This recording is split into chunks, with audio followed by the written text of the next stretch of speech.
that as a wake-up call. I actually took that as a blessing. I took it as an opportunity to tune in to a deeper level of awareness. And I have to tell you that it has been absolutely transformational for me to do that. So we all, at some time, we have those wake-up calls. And sometimes if you say, well, I'm getting there. Sometimes, though, we move at a glacial speed, right? How many people are okay with change? Let me see those hands. Okay, how many people adapt quickly to change? Let me see those hands. Okay, a little less. So when you think about the Titanic, you think about the reason why the Titanic sunk was because it took too long to turn, right? And that's what happens. So letting go, the letting go I'm talking about, though, it's not about weakness or running away. It's not about any of that. It's actually a shift in your thinking. It's a shift from this place of inflexibility, from being in a fixed position, from focusing on the problem and focusing on all the things that are happening all out here. I'm talking about letting go so that you can move into a space of growth and transformation. That's the real promise.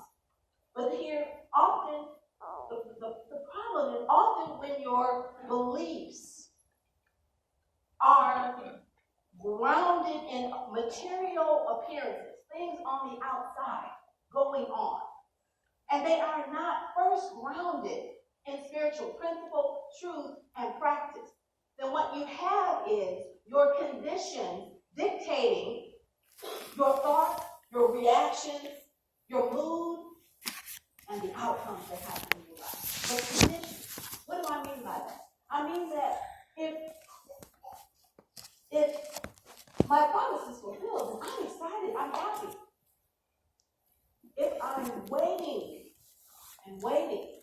I'm anxious, and I'm nervous. And if for some reason it did not manifest to the exact specifications that you ordered from the universe, then you're mad. Those are your conditions. Your conditions are in charge and not your consciousness. And so that's what we're talking about. We're talking about understanding that at the core of material things symbolize a spiritual reality. Some type of spiritual reality. What you desire from that material good is the promise of that deeper spiritual reality. What do I mean by that? So I mean that if you desire love, as a human, our tendency is to externalize that experience and go out and seek a loving relationship. It means that if you are desiring joy, as a human, our tendency is to externalize that experience, go out, and book a vacation. It also means that if you are seeking power, the human in us externalizes that and goes out, and we look for a promotion or a position of power. Nothing wrong with that. But there's something missing. Because while there are plenty of things that are standing in between you and that material experience. Plenty of things. You go on a trip, you gotta book the flights, you gotta get the money, you got all these other things. Pack your bags, go to the airport. It's a whole bunch of things you gotta do to get through that. If you're looking for love through a relationship, it's a whole lot of things. You gotta date, you gotta find somebody, is he gonna call me, or is she gonna text me? There's all these little things that we have that are standing in between us and that. But there's absolutely nothing standing in between you and that deeper spiritual reality. Nothing. Nothing standing between you and love and joy and power. Nothing. But that is where we focus ourselves. Spirit is an eternal happiness. But this body and this material world is a historical happiness. And as humans, we like predictability. We like reliability. And so we tend to think about things in a linear fashion. Time. think about human development. We move from babies to children to adults. So we like this sense of predictability. It's like being on a train where we're moving from one stop to the next, one promise to the next, one thing to the next. That sounds good and it looks good, but life doesn't really work like that. Not that neat. So it's more beneficial actually to think about this whole thing as being on a boat, a ship, sailing. Sailors plot a course, here to here. But they also clearly understand that along the way, change could take place. They can encounter currents or tides and storms. We encounter storms. This we know for sure. Oh, by the way, how many New Edition fans do we have in here? I was thinking, can you stand the rain? Yes. This we know for sure. Rains will come, and we act like we don't know that. So, moving into this space of possibility. I have a quote from Community Minister J. Douglas Barteroff, and he says, when you understand that God is the creative life force, you see that God empowers your life, love, intelligence, and power. You are the one making the decision on how you will bring these universal energies into your affairs.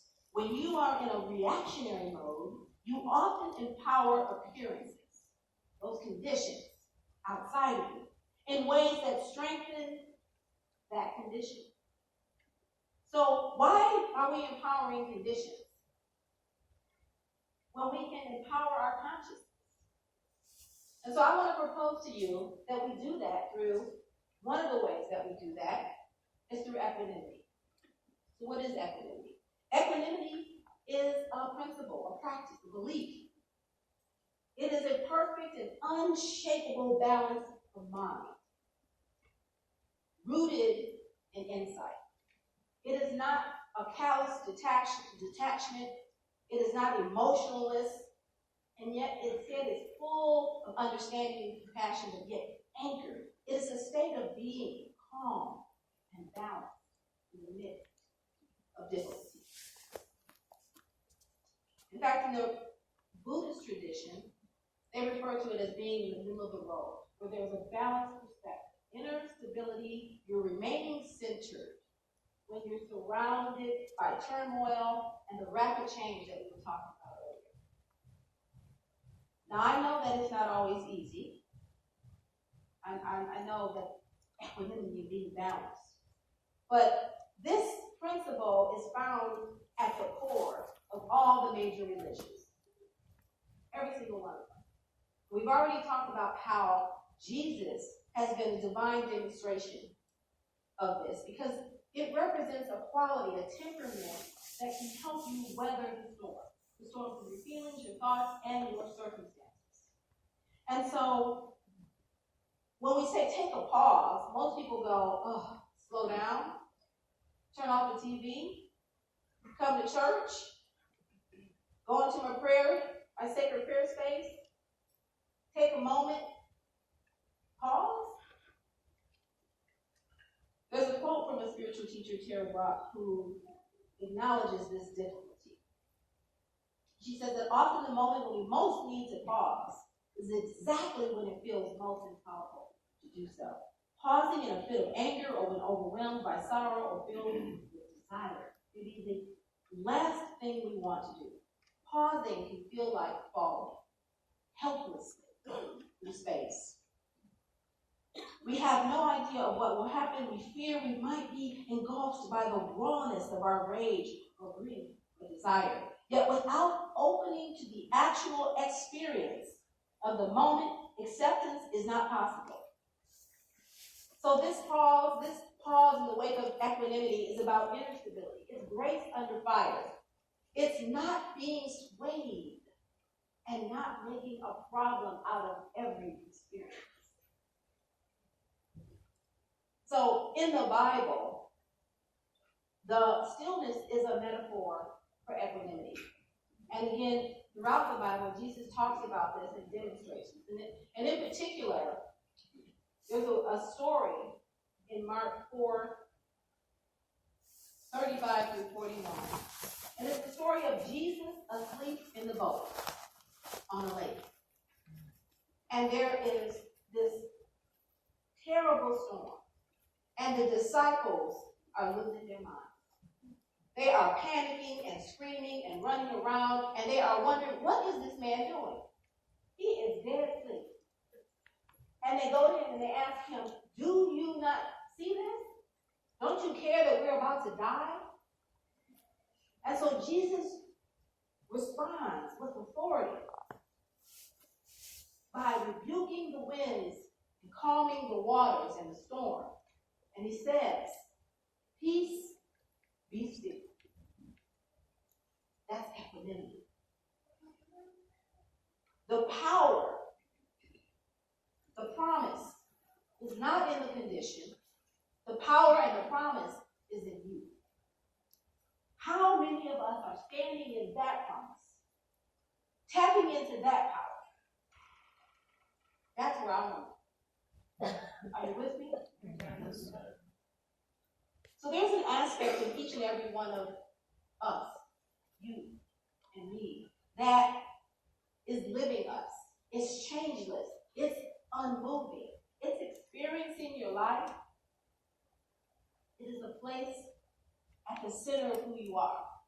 And at any given moment, you can sit, you can pray, you can meditate, you can tap in, you can connect with that unmovable, unshakable center. That's equanimity. Jeff Carrera, who is a spiritual philosopher and a meditation teacher, talks about equanimity using this metaphor, and I thought this was really good. He says that imagine yourself on a rowboat or in a rowboat, and you're rowing across a choppy ocean, and you're trying to keep yourself traveling in that straight line, that linear line that we so love, and you find it very difficult. The waves keep moving you here and there, and you believe that if only my arms were stronger, and look into the outer conditions of the body, I'd be able to steady myself.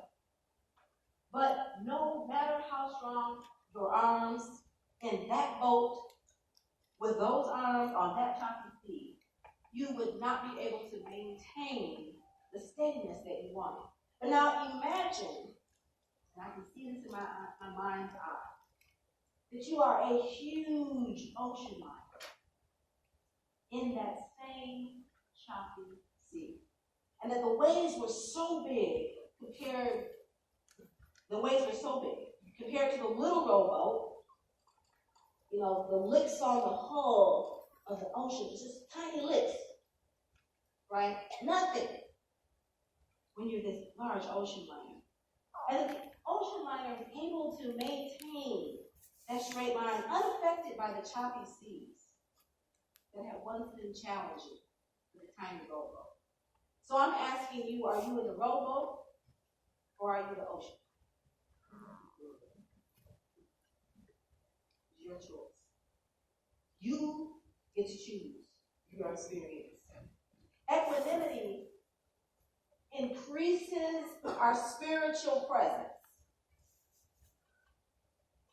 making us spiritually heavier, so that when we are encountering the fluctuations of life, the choppiness of the sea, the rapid changes, the letdowns on promises, the folks going crazy and doing things, the loss of jobs and relationships, that when you're tapping into that equanimity, you are so spiritually present and so spiritually heavy that you are unmovable. What am I saying? I'm saying rest in that inner stability, that source. It is not separate from you. It is always with you. It is you. It is you. But it's your choice. It's your choice.